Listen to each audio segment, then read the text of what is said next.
इस पूरे साल के दौरान जिन लोगों ने आपकी ज़िंदगी में वैल्यू ऐड की है, आप अभी अपना फ़ोन उठाइए और उनको दिल से थैंक यू कीजिए, क्योंकि साल ख़त्म होने में चंद दिन बाकी हैं। शुक्रिया दिल से।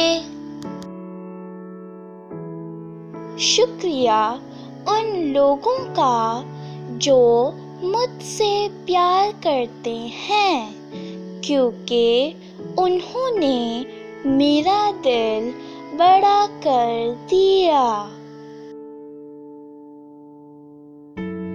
शुक्रिया उन लोगों का जो मुझसे नफरत करते हैं, क्योंकि उन्होंने मुझे मजबूत बनाया।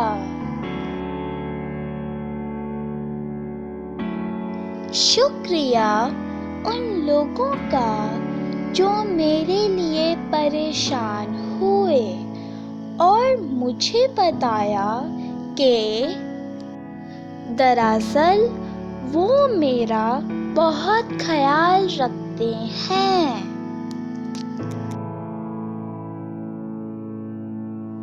शुक्रिया उन लोगों का, उन अनमोल लोगों का जो मेरी ज़िंदगी में शामिल हुए और बना दिया ऐसा जैसा मैंने सोचा भी ना था।